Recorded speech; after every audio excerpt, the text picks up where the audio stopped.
The reading is taken from Proverbs chapter 3, verses 1 to 10. My son, do not forget my teaching, but keep my commands in your heart, for they will prolong your life many years and bring you peace and prosperity. Let love and faithfulness never leave you. Bind them around your neck. Write them on the tablet of your heart. Then you will win favor and a good name in the sight of God and man. Trust in the Lord with all your heart and lean not on your own understanding. In all your ways submit to him, and he will make your path straight. Do not be wise in your own eyes. Fear the Lord and shun evil. This will bring health to your body and nourishment to your bones. Honor the Lord with your wealth, with the first fruits of all your crops. Then your barns will be filled to overflowing, and your vats will brim over with new wine.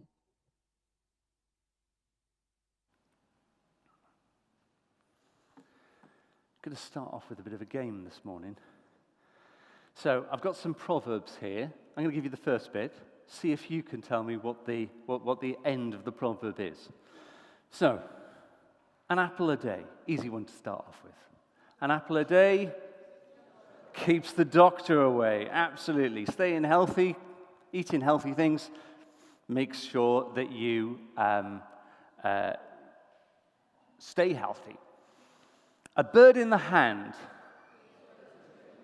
A bird in the hand is worth two in the bush. Yes, well done. What does that mean? Anybody? Andre?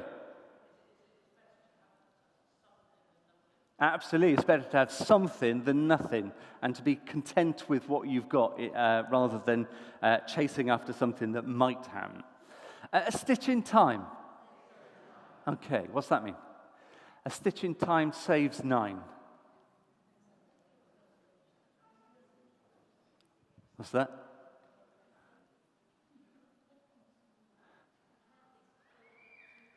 Who said that? Hannah? Yeah? Okay. What did you say? Yes. Fix something early and then it won't break even more. Yeah. Too many cooks spoil the broth. Many hands. Oh, that seems to be a little bit of a contradiction, isn't it? Too many cooks spoil the broth. Many hands make light work. But in different contexts, they make sense, don't they? And if at first you don't succeed, and that's the motto of my life. So, our summer series is based in the book of Proverbs. And we're going to be working our way over the next 6 weeks to find out the wonders of this book that's full of godly advice about how to live your life well. And it starts off with a dad giving advice to his son. And later in the book, there's all sorts of these short, pithy proverbs like we've just looked at. But what is godly wisdom? Well, it's kind of the knowledge to do the right thing. In the book, it talks about wisdom roaming the planet, making things right, making the fabric of the world good and a wholesome place to live. But knowledge on its own is not good enough. If you were just filling your head full of knowledge, then there's no benefit to anybody at all. It's when we put it into practice. And the word knowledge, and the word wisdom rather, in the Old Testament has this kind of creative side to it. It's this kind of skillful artisan who makes something beautiful. And by putting it into practice, what the book of Proverbs is saying is that we make the world a beautiful place. that we make our lives beautiful places that honor God. And it leads to this peace, this shalom, the shalom of God, the peace of God, the wholeness, the goodness, and the well-being of our lives and our society, so that we get into a place where we are living lives which are in tune with God. And there's one word that summed up the reading this morning, and that's trust. And it was amazing. I was saying to Christine before the service, we didn't collude as to what she was going to say before the service as part of her worship. But trust was the word that she got as she was preparing for the service this morning.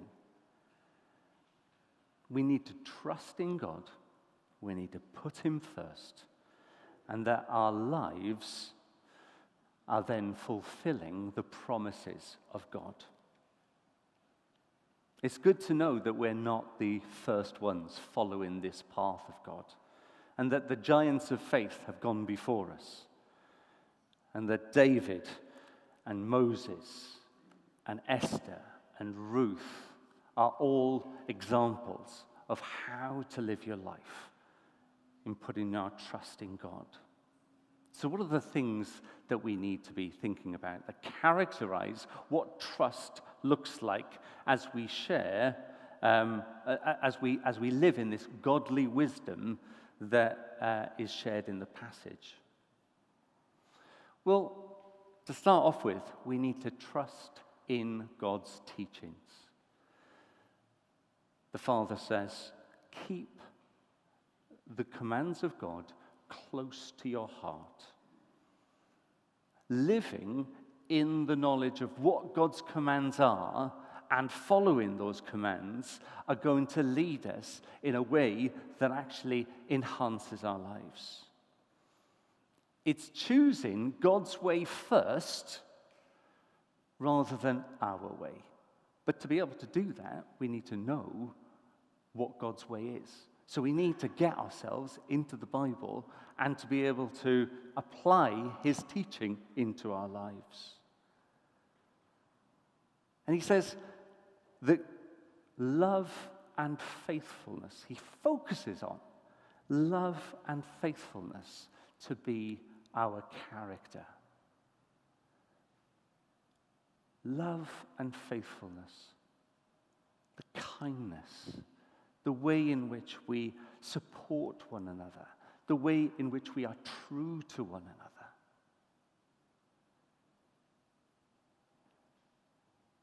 That is going to be the bedrock of who we are. And if we live with love and faithfulness to be our foundation, then everything else kind of falls into place.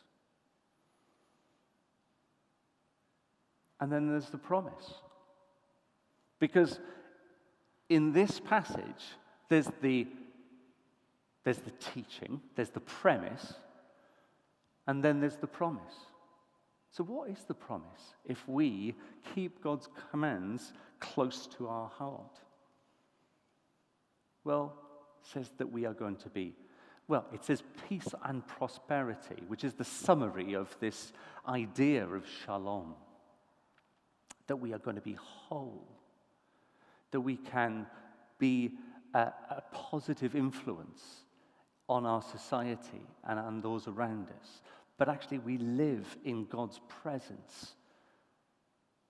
We live with God being at our center and our core, knowing that we can trust in him to provide for all our needs. So prosperity there isn't necessarily about money. It does come into it, but it's more about the provision for all our needs. But it also says that we would have favor with God and man. Because if we're following God's way, we will be the delight of his heart. Because we are doing the right and good thing and keeping the covenant that exists between us and God. But also that we would have favor with man. Because if we are following this way of living, this attractive way of living, this kind way of living, that man would actually be honoring us and saying, actually, this is somebody that I can put my trust in. My brother-in-law, David, he's somebody who has quite a significant position in a company in South Wales. And he has the favor of his bosses because they know that they can trust him. He is honorable. He is true. He is somebody who they can, wholeheartedly trust with everything that they have put responsibility in his remit of his work. So, the promise is that if we follow God's ways, that we will be living in this peaceful, whole experience where we have God's favor on us, but also have the favor of God and man. And the second part is trust my guidance. It's so easy to fall into the trap, and it's so easy to fall into the lie that if you feel it, if this is what you feel, then go for it. Follow your heart. That's the kind of message of the world in today. And sometimes you fall into it as a teacher at school. Say, what do you want to do? And kids say, well, I want to do this, I want to do that. And I say, oh, go for it. Follow your heart. And there is some truth in that sort of God wants us to be the people that he calls us to be. But he doesn't want us to follow our heart in every circumstance, because I know what my heart is like, and there are times where I definitely don't need to be following my heart and to be going down a path that I think, yeah, okay, this is going to be advantageous for me. It's actually following what God says and following what he wants for our life and seeking his guidance, so that we don't fall into a trap of our own making. So again, we need to get into the Bible to see what God says and see how he wants us to live our lives. And don't rely on your own understanding. Okay, there are some times where things happen in life where you will not understand what is going on. Sometimes life is very confusing, and it doesn't feel fair. And it's not saying that life is always going to be a bed of roses. That's not what Proverbs is saying. What Proverbs is saying is that generally, if we follow these good, godly wisdom, we'll be on the right track. And that when the rough times come, that we'll be able to get through them because we know that we're heading in the right direction. And sometimes we just have to submit in our difficulties when life is tough. Say, I don't understand this, God. I have no idea what purpose this has on my life. But I submit to your will. I will pray that we get through it. I pray that the difficulty will be overcome. But your will be done. And I'm sticking with you, even through the tough times. And it's good to have people around us. We are a community here, aren't we, where we've got friends who are godly and know their Bible and can get alongside us. And Jenny and John this morning, examples of wise people in our community who can be trusted to tell us the truth when things, you're doing something and you just think, actually, no, that's not right. pull us back onto the right track. Making sure that it's God's way first. And it will always, always result in the easier way. It will be the straight path. It might not be the easier way. It might not be the easy path, but it will be the one that keeps us going in the right direction until we actually get to the end and the glory. So what's the promise to trusting in God's guidance? That we will go in the right direction. That it will be less stressful because there will be an assurance that we're going on the path that God wants us to, even if it's difficult. And because it will be less stressful, there will be health and nourishment to your bones. Again, it's this idea of shalom, the peace that actually penetrates deep into your being, that takes away stress. No stress is what I've written down here, or at least the reduction of stress in our lives. And knowing that actually being in God's presence and focusing on God gives us that opportunity to rest in his peace, in his shalom, so that our focus isn't on our difficulties or our troubles, but it's on God. And then finally, it's trust with my giving. And it was one of those parts of the passage that you just think, actually, shall I just leave that bit out? Because that's the tricky bit. And as I was preparing at the end of the week, there was a conversation that started on the WhatsApp group, and Andre was talking about sort of situations where money comes into play, and people were answering the questions, and it was a really great, godly conversation about how we are to live our lives as Christians with our money. And it's quite clear here. It says, give God your first fruits, your best. Not what is left over at the end of the month. And these are just some of the things that some of the guys said in the WhatsApp group. And I said to Guy, because I'm going to read what Guy said, because what Guy said was just, I couldn't better it. I told him that he was nicking my sermon. But truth be told, it was kind of like forming what was in my head, and it was just perfect. So the principle is that tithing is central to Old Testament teachings. Give God 10% at the start. You keep 90%. You give God 10%. I think that's a good deal. Because everything that we have comes from him and is his, and we hold it with open hands and we give it back. And some people think, okay, but what about New Testament teaching?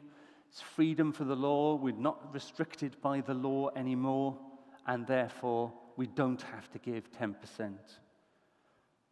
And the key thing there is, yes, we are free. We are free from the bonds of law, not the principles of the law. So actually, we are free to give more, should we want to reflect the generosity that God has shown to us in sending his Son to the cross, so that we can have a relationship with him and all our sin dealt with, that we are free to give, whether it be our time, our money, our talents. This is what Guy said. Oh. Of course, it jumps to the wrong place now. One moment. There we go. Right. God is honored when we give the first of what we have or earn. It shows our heart to put God first and give back to him what is his. So we don't wait to see what, if anything, is left when we have put ourselves first. The ultimate example of this principle in action is God himself. God gave us his firstborn son, Jesus, his first fruits. So God invites us to do the same. From what we receive, firstly, and to give it back to him. So the passage this morning is to live in a life of trusting in his teachings, trusting in his guidance, and trusting in his giving, in our giving, rather. And the promise of giving is that in our giving out, we will receive more than we need, full to overflowing. Brimming over, that idea of more than enough. And I don't understand how that is possible.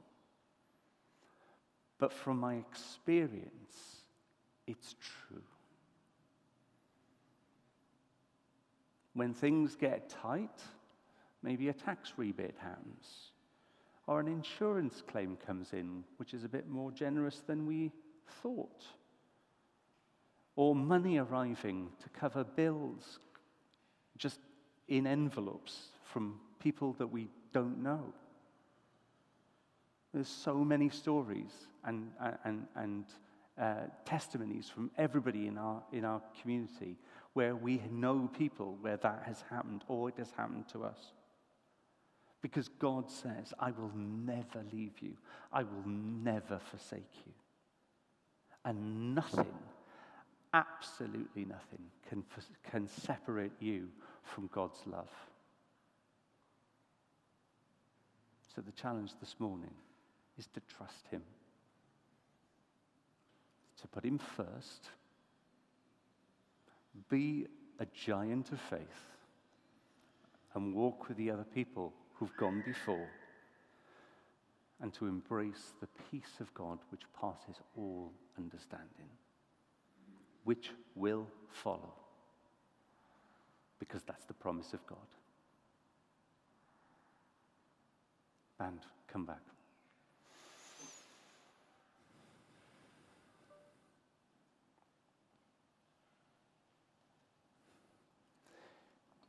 If that's something that you feel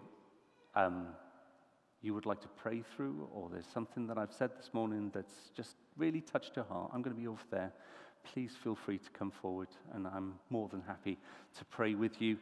Or if there's anything that you want prayerful this morning, pray for healing. This morning, Verlin came and she's had a lump on her arm. Is this okay for me to share, Verlin? Yeah? Yeah, so she had a lump on her arm, and we've prayed for her arm. She was really concerned it could have been something nasty, and it's completely fine, and she's completely healed. And God heals. God is a God who loves us and wants to care for us. So if there's anything that you'd like for us to pray for, we'll be over in the sofa area there. Over to you guys.